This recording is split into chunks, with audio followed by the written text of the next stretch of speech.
sometimes when the formatting is less precise and the copywriting is more loose, then complaints go down and the revenue goes up.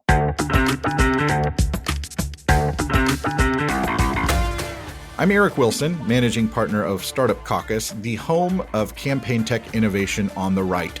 Welcome to the Business of Politics show. On this podcast, you're joining in on a conversation with entrepreneurs, operatives, and experts who make professional politics happen. On today's episode, we're having a free-flowing discussion about the current status of online fundraising for campaigns. We've seen recent polls confirm what we know anecdotally, that voters, not just activists, are getting burnt out by aggressive fundraising tactics. So what should political professionals do with this information? To answer that question and more, we're joined by two experienced digital political operatives who have helped candidates, PACs, and nonprofits raise millions of dollars online over the years. Ian Hines is a Republican digital strategist who specializes in fundraising for state parties. Welcome, Ian. Hey, thanks for having me. And Alan Fuller is the founder of Flat Creek, an advocacy and technology firm. He's been doing digital campaigning since we called them e-campaigns. Back in the day. Hey, Alan. Well, let's dig in. We recently heard from Josh Nelson on this podcast from Civic Shout that their polling found that almost 1 in 4 Democrats avoided volunteering for a campaign because they didn't want to be bombarded with follow-up fundraising asks. What kind of damage is this doing to our grassroots supporters? I was thinking about this in advance of this conversation, and closest analogy that I can come to it is sort of like the feedback about climate change crisis mode, right? Where you hear these, a survey will come out, or scientists say, if we don't get it all right in the next 5 years, the sea level will rise and Manhattan will be under the ocean. And I just looked at a video of Leonard Nimoy saying that in 1978, and we're still not under the ocean. And so while I think it's a real thing, I also want to sort of take a cautious tone to the urgency of it, or maybe the veracity of the feedback, and just say that, want to be responsive to it, but also not over responsive to it. Yeah. So it's sort of like what we always hear about negative campaigning. Voters hate it, but it still works. Yeah. Fair analogy. Alan, do you think we're overreacting or not reacting enough? I feel like, as a general rule, politics is where innovation goes to die. And we in politics are so good at killing good ideas by misusing them. There's the life cycle of innovation in politics. First, it's rejected. Everybody fights it. It's new. It's dumb. It's useless. Nobody does this. Nobody cares. Don't do it anymore. Then it moves on to, this is the greatest thing ever. Once they can't kill it, they become experts in it. Right. And so then everybody becomes an expert in the thing, and they take it on and they own it, and they've been fans of it forever. And then they thirdly drive it into the ground and just overuse it. What would be great if we had peer-to-peer texting from volunteers so people could start these one-on-one authentic conversations with voters. Hey, what would make that better? Let's put it in a call center. Like we kill all these opportunities to create authentic, engaged conversations with voters. And I think what this research shows, what some of your own research shows from the Center for Campaign Innovation, is what we've always seen, that voters are curious. Voters want to learn about candidates. They want to be inspired. They want to be involved. But then, we just do the best job we can of absolutely killing it. And so I think there is value in looking at this and evaluating, are we serving the voters? Are we serving society by how we function, how our campaigns function? Got it. So I think we're seeing so many people came to the trough, as it were, in 2022, the midterms, because we put such an emphasis on online fundraising as a party, and a lot of people just copied what they saw. It wasn't necessarily, this is what's best for my campaign. And it was sort of a one size fits all strategy. Ian, I know you got to go pretty deep on one or two projects this cycle. And I'm curious to see if because you were able to focus in on one niche, did it tell you something about what tactics worked and what tactics don't that seem to just be copied all over the place? Yeah. So yeah, that's a great question. I mean, so one of the things that I've been doing email and online fundraising for a long time, and I've done it for campaigns. I've done it for sort of establishment campaigns and primary challengers, for state party committees, and a little bit of a lot of different things. And different different approaches, I think, work differently or better or worse for different niches to the point, right? So if you're raising money for Blake Masters, or if you're raising money for Herschel Walker, that might be different in your strategy than if you're raising money for the NRSC or for the NRCC. One, the candidates have a very short time horizon. I mean, Herschel Walker has no incentive to care what happens on Wednesday at all, right? So he's got to squeeze every ounce of ROI into his email program and online program today, right? Because even the money tomorrow is like questionably useful. But the NRCC has a longer horizon, right? On the other hand, national committees, state party committees have less of a compelling story, frankly, than a candidate does, right? And so they're sort of out of necessity required to lean on a story less, right? And rely more heavily on maybe gimmicks or not so much gimmicks necessarily, but current events and sort of just I guess what you might call clickbait type of stuff. And one of the things that I've been most surprised about this cycle has been things that I thought were just how that couldn't possibly be effective, right? Or certainly people are going to react poorly to this. And then, I resist, sort of what you said, Alan, I resist and I see other people doing it. And I'm like, I can't believe that's happening. And then I finally try it and it works great. And a good example of that was there was a surge of fundraising messages in the early middle of the cycle around Trump's social media, right? Would you join Trump's social media? What's your username on Trump's social media? All this sort of stuff. And it would take you to a donation page where there was like a yes/no survey question, and then you'd be asked to give a contribution in order to submit your answer. And I just thought, there's no way. That's bananas. And I ignored it for like 3 or 4 months as I saw national committees doing it. And then I tried it. And it was easily my best fundraising message of that quarter, by far. And what that taught me was to challenge my own assumptions about what's effective. And when I say it was my best message of the quarter, it wasn't just that it raised the most money. Spam complaints were low, unsubscribes were low, revenue was high. People were not angry about getting those messages. They were engaging with those messages. And so I think one of the things I try to remind myself is that I'm not really the target audience of these communications, right? Demographically, age-wise, all across all metrics, I'm not the person who I'm emailing.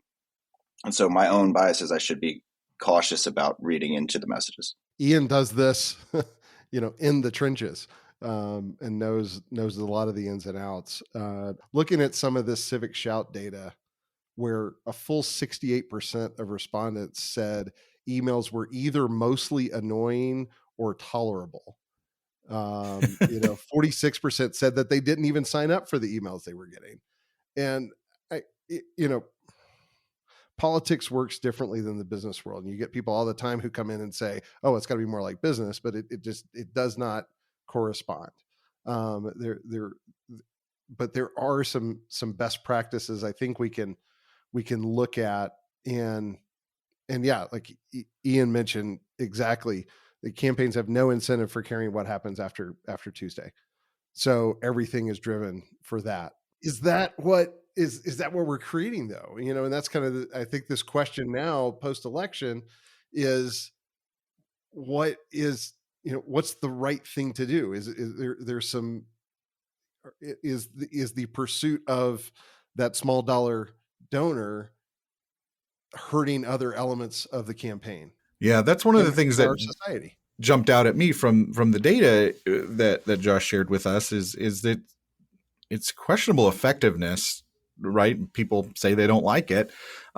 We also saw kind of diminishing returns on that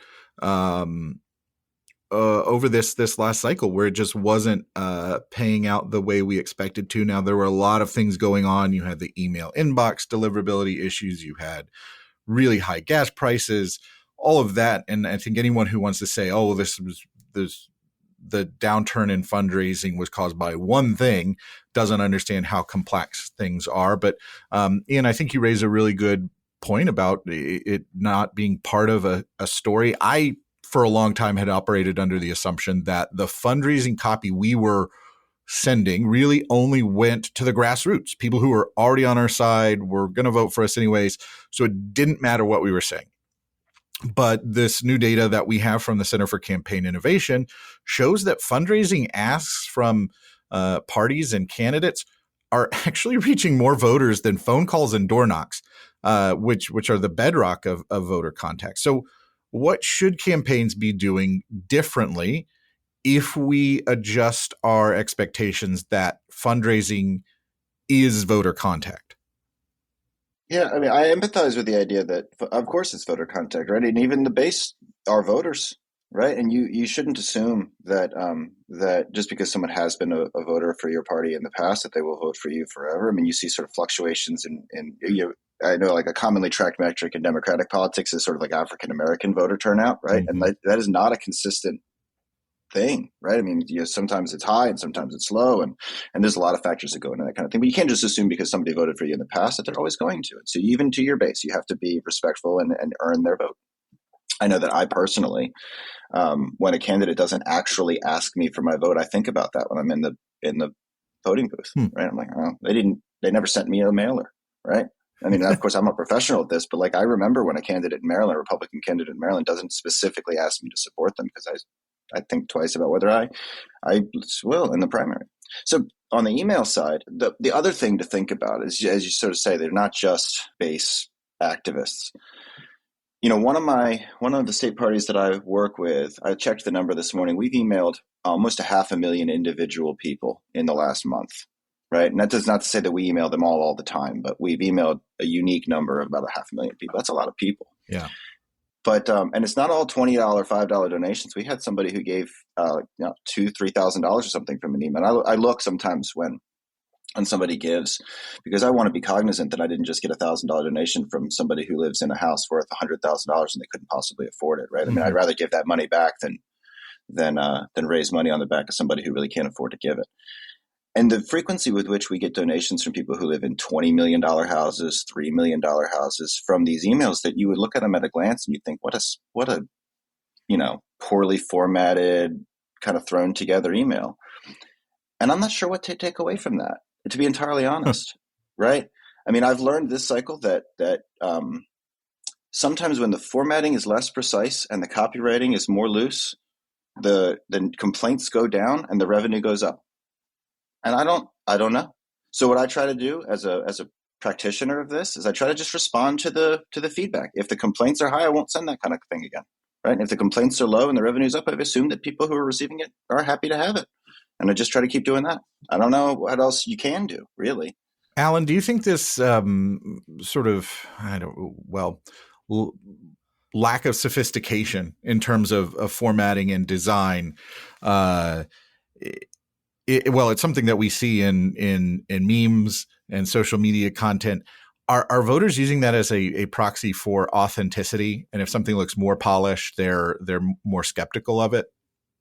Yeah, I think I would agree with Ian that you can see open rates change dramatically in engagement on whether it's authentic or not. And that's kind of what I keep coming back to is the overall message. Like, I want to believe the creative matters. I want to believe the content matters.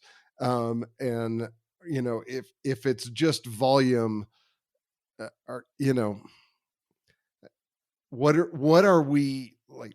Where is the Republican Party today? Where is the conservative movement? What are the foundational principles that we are fighting for? Is this still about limited government, strong national defense, et cetera, et cetera? Well, I'll tell you, Alan, though, I mean, not to interject, but maybe that I've been trying a thing in the last 2 weeks, right? I had a hunch that the creative wasn't as important as I thought it was. So I used to, months and months, years ago, I would write a new email like every day, original copy every single day. And then I thought, I can't sustain that. Mm-hmm. Can I reuse copy? So then I would try using it like every 5 or 6 days to try it again, see if it would work. And then I shortened that to 3 days. And then I shortened that to 2 days. Now, every 2 days, I'll send the same email out. And I was like, well, I can't just keep sending the same email out exactly the same, because that's like, it starts to get obvious. What if I change the font? What if sometimes it's in Arial and sometimes it's in Georgia? And then I got even more sort of bold about it. And I was like, what if I just randomized the colors of the buttons? Some days it's gold, some days it's blue, whatever, right? And then I basically made like a slot machine in a Google sheet of like, what font's it going to be today? What widgets am I going to use? What colors are going to be? And the words stay the same. And my complaints have dropped by more than half. And the revenue is up. Hmm. And it's Sending this the literally same email. there's sometimes I send the same copy 5, 6, 10 times. And every time it performs at a 10,000 foot level the same way. Is that so? Okay, so if the lesson from that experiment is that the creative, the content of the email is not what's motivating supporters to give, it seems to me like the lesson is the mere act of asking for a gift is what's triggering them, and so you want to make sure that you are in the inbox at different times and days of week, and varying the ask. It's all about shots on goal, if you will. That's basically it's shots on goal. And I'll add, just to round that picture out, at the same time that we're experimenting with the creative formatting, we're also this has been sort of around this runoff in Georgia. We've been sending emails. First, it was once a day, then it was 2 or 3 times a day, then it was once every 2 hours, and now it's about once an hour. And the metrics are not down on a per email level. So it really is just shots on goal. And I would not everybody reads everything, and I think that's easy to forget. Right. I read everything, but most people, don't. So how do we square your experience with the data that like Josh has that shows I don't know. 68% of people think it's annoying or tolerable? Maybe they're different people. It's a big country. So of that 500,000 people, let's say that you've touched via email over the last 30 days, month, roughly what proportion of them gave? Because I think that we focus on the results of where it's working. And I totally, I find it very credible that you send the same thing over and over again and it works. But what about that other 80% of your supporter base that are just like, someone's probably noticing, or someone's just completely tuned out because there's nothing of value in that email, right? By the virtue of the fact that it's been repeated several times. What are we doing to get those people to give? Because, and we're sort of split on whether aggressive tactics work or not, but the fact remains that Republicans are still behind when it comes to online fundraising. So how do we get more of our supporters to give? Yeah, I'll answer those 2 questions directly. So the two other stats are about 7,500 unique people gave in that same period of time. Okay, which I think is a consistent with my past experience, sort of relativistically. And then the other number that's not the number anybody wants to brag about is that you send 1 million emails a day every day for 30 days, and you have 85,000 opt-outs. Wow. Right? Which is a lot. And it's not the proportion of opt-outs on any particular send, or even at any aggregate as a percentage, is not that high. But it's just so many cents, right? And so it just starts to add up. And I guess that's churn and burn. That's what people talk about, right? We are going through a lot of people. But it's a big country, and it was also the best fundraising month they've had in 2 years. So it's about trade-offs, right? I guess. And to your question, how do you square those numbers? Josh's numbers with the real experience of it. I don't know. I think what I try to do is I say, don't lie to people. Don't send them emails saying their donation is going to be 17,000% matched. If they opt out, remove them. And I think that a lot of times committees have to answer to themselves: is your email list a fundraising list, or is it a volunteer engagement list? And maybe maintain separate lists for that. Yeah. So, Alan, what do we do in light of this? Because under this strategy of churn and burn, eventually you churn through and burn more people than you can actually afford to churn and burn. So where do we go? What does it look like? What are some alternatives? Hmm. Yeah, and I keep coming back to the macro level. What is it we're selling? Hmm. Um, you know, uh, JD Vance had this very interesting op-ed about Act Blue and the Democrats' kind of structural advantage on fundraising. But I would say that the structural advantage isn't necessarily Act Blue. The structural advantage is, they have an easy megaphone to promote their candidates. They have easy ways to get the word out. They have lots of organizations built around organizing locally. So yes, is Act Blue part of the puzzle? It is, but it's part of the puzzle, and they have all these other pieces. So whereas Ian, as a practitioner, and other practitioners are in there, fundraising day in and day out and actually executing, which is insanely hard to do. um, there is this other level of, and I know you guys have seen it, when a campaign catches fire, the money just shows up. Like the donations just show up. If you have momentum, if you have awareness, if you have prominence as a campaign, that that then I feel like is where it creates new pools of donors, new pools of opportunity, new ways, new audiences to engage. Are we looking at that as well? Because yeah, if we churn and burn our existing list, that's a diminishing uh, uh, opportunity. That's a diminishing pool of people.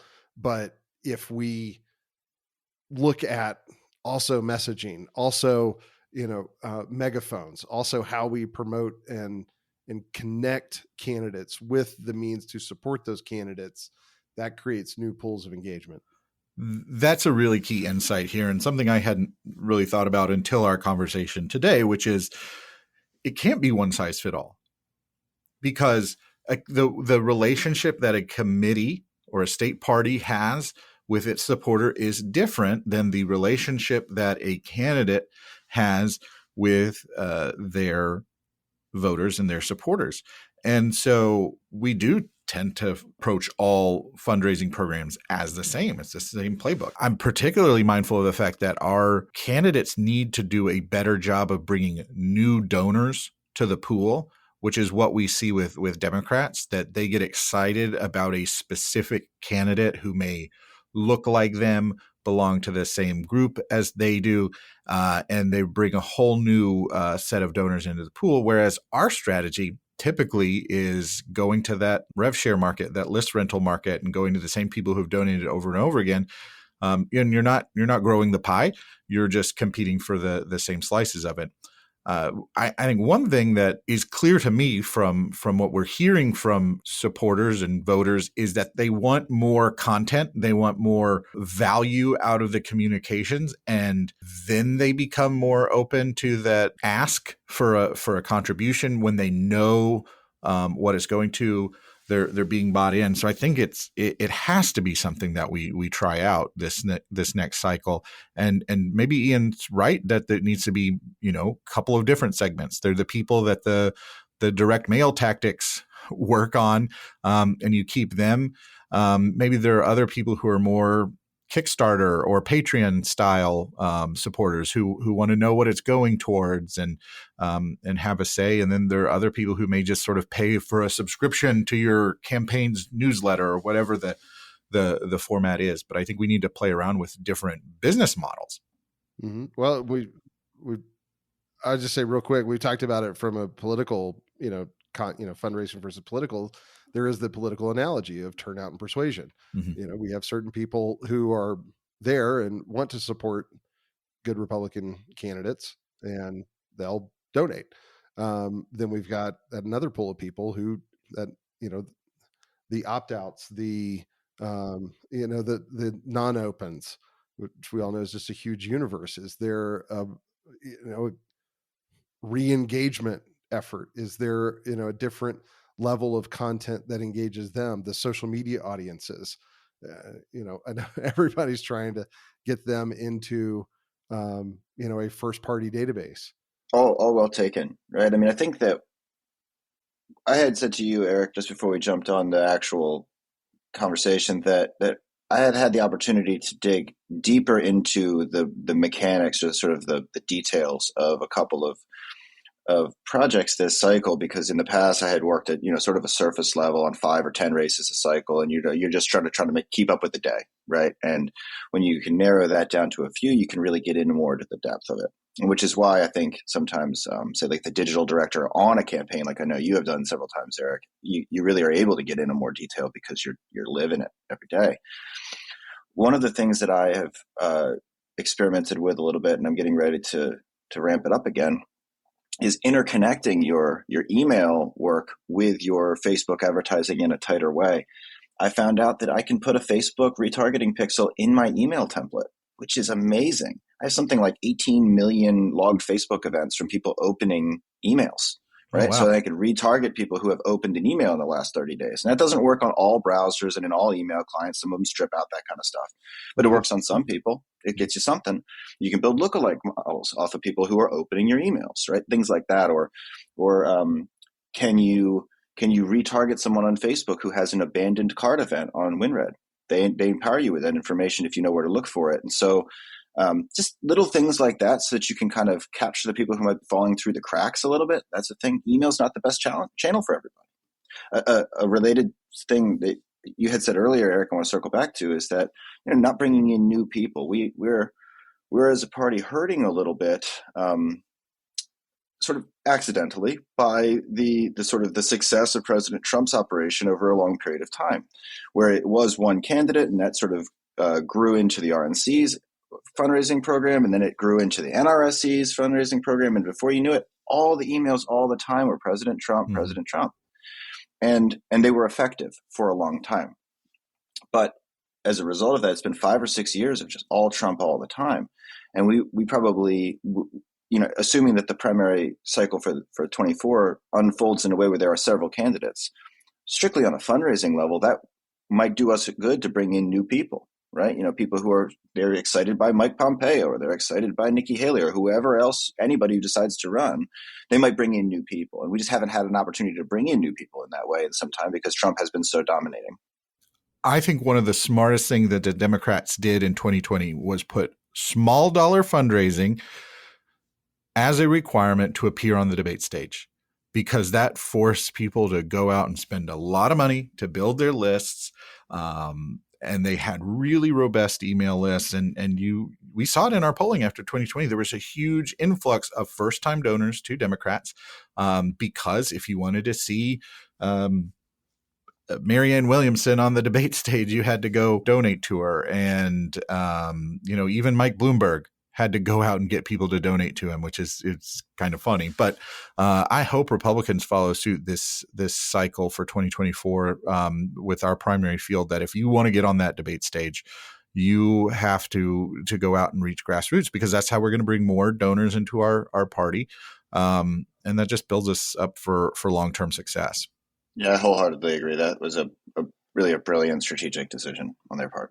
If I could, I would add one other thing that I saw in this past cycle that I thought was novel. We don't get it. We haven't been doing a lot of novel things, and generally speaking, I'm a execute on the fundamentals more than experiment on new stuff kind of guy. But you saw a number of candidates, and I'm thinking particularly about Senator-elect Vance. Is he senator yet? Not yet. They haven't sworn in January.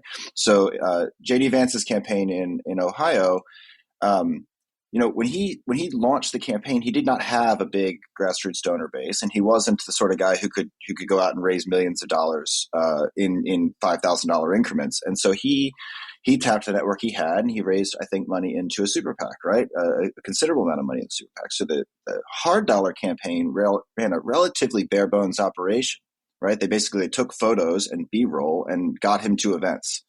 And a lot of the other work was done on the independent expenditure side, including, and this is a really key thing that I think we're missing as a party as a whole, his independent expenditure committees were running direct donation ads that were paid for with soft dollars, but were driving donors through WinRed conduit pages directly to his campaign. So they helped him build the list, right? Which then he was able to execute on later through his own email program. And that's fantastic, right? I would be elated to see the Senate Leadership Fund or the Congressional Leadership Fund spend, I don't know, 1% or 5% of their TV budget in just donor prospecting, and not to themselves because they don't need the money, right? Conduit it to a candidate that can use it, and get those folks into the ecosystem. That's an easy lift for them to do. They have the money to do it. It just wasn't, I think, a central part of their strategy this cycle because they were focused on other things. Well, I do know that the SLF and CLF were working on that for some of their targeted races. You can go and see that on Facebook. Alan, that's something we've been waiting for a while to be able to do. And with WinRed, we finally have the capacity to do that. How have you seen the bigger money super PACs get involved in this cycle? Well, I think there's still this disconnect of looking at it truly as an ecosystem. You know, are we geared towards that old Haley Barbour mentality of a rising tide lifts all ships? You know, are we in that mode of looking out for each other? Are we in that mode for helping, looking beyond the confines of a single organization? We have the seeds of that network, right? We have the seeds of that level of cooperation. Somehow we've got to, you know, put that in the priority bucket. You know, it's got to get on the list to do that sort of cross engagement. So. And I think we're getting there because there's this realization that we've got to get better on the hard dollar front. And folks can go listen to our explainer on Money in Politics episode from a few weeks ago, which talks about the advantages of hard dollars, campaign candidate dollars, where they're getting a better TV advertising rate. Yes, we still have to do TV ads, but let's make them more efficient by spending candidate dollars on those instead of super PAC dollars. I do think that figuring out this commerce, the e-commerce around campaigns, is going to be absolutely critical to the success of candidates in 2024. I'm really eager to see some experimentation. You know, Ian, I know you're all about the fundamentals, and you raise a really interesting point here. Is if you're just copying what you see other people doing, you're missing the point. You need to understand how it all works together. And that's, I mean, I guess it's my plug for working with professionals here, which is, you know, if you're just copying I put together a really poorly formatted email and sent it out, you're missing the forest for the trees, I guess, or learning the wrong lessons. So how do we ensure that people aren't learning the wrong lessons, or what should they be experimenting on? I have basically just 2 points. Will it raise money? And is it going to cause you a PR or a political headache? Right? Those are sort of the 2 most important questions. If the answer to the first one is yes, you think it's going to raise your money, and the answer to the first one is no, it's not going to cause you, you're not going to get in the news about it, it's not going to cause you a nasty phone call from an ally, go for it. Try everything, right? And what you want to look for are a few key metrics, right? Was the spam rate bad? That's a huge red flag, right? Don't do that. In fact, actually, a persistently bad spam rate can tank your entire email program. What's bad? Give us a number. If it's more than 0.1% of recipients complain, you should second guess whether you want to send that again. 0.01% spam. A 0.1% is really bad. Okay. Right. You should expect it to be somewhere in like the 0.01 to 0.05 kind of. That's normal. Okay. The second number is really around your click rate, right? Are people engaging? Open rate's kind of a vanity metric. Of course, it's a leading metric of the click rate, but the click rate's really the thing, and that's all over the place. But you know, you just want to kind of track that number every day, and you're looking for, you know, is it about what I usually get or a little better? And then the third thing is a sort of like a revenue metric. Now that's a tough one because your revenue is going to be entirely dependent upon your scale. So I was talking about this with another person in the industry the other day, and we basically have 2 versions of the same number. So take the total amount of money that you raised and divide it by how many people you sent it to, right? So I raised $10,000, but I sent it to 20 million people, right? Whatever that works out to be, that's your sort of return per message, right? You want to normalize the number so you can compare over time. I had a list of 10,000 people, I raised this, but when I had a list of 100,000 people, I raised that. Was it really better, or did I just send it to more people? right? That's a really important thing to be able to know.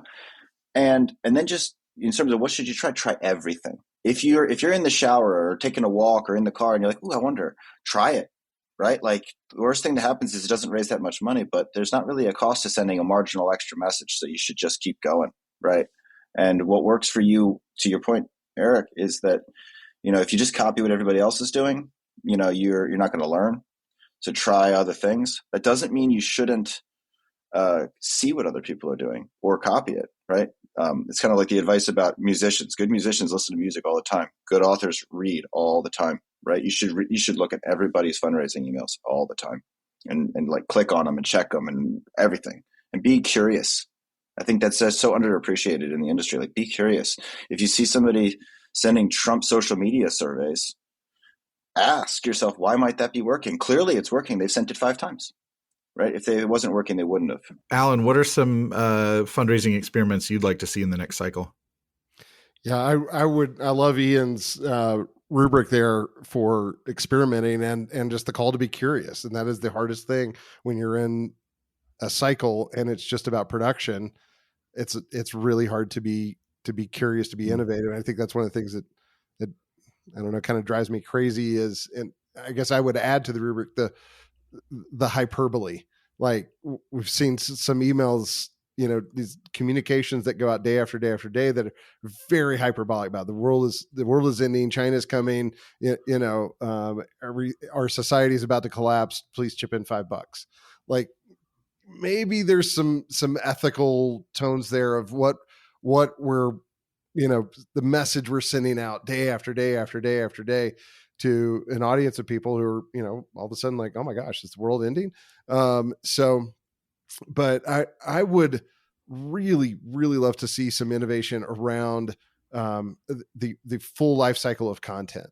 The innovative, everybody gets jazzed up about the innovative announcement video.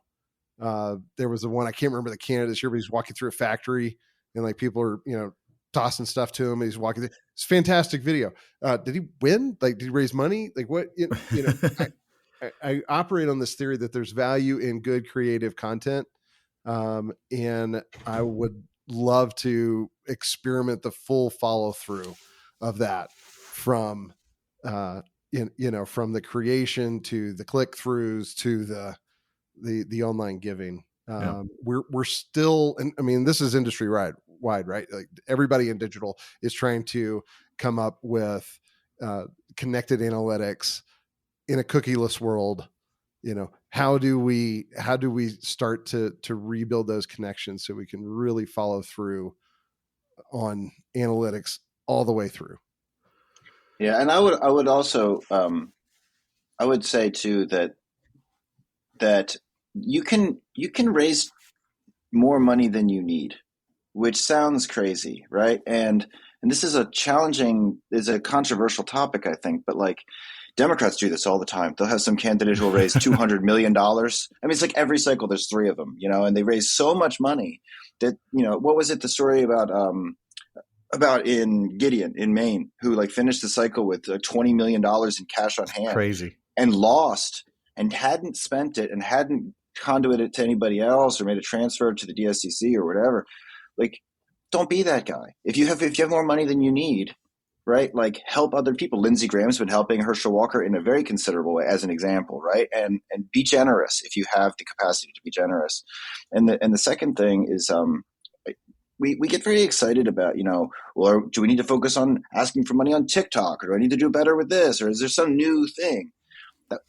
I tend to think about it like sports. I like fundraising because it's a lot like baseball in that you get a lot of numbers and you can really measure how am I doing based on just reading the data that you get back.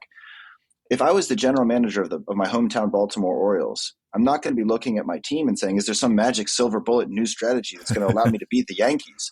No, I need good pitching. I need a high on base percentage and the occasional 3-run home run.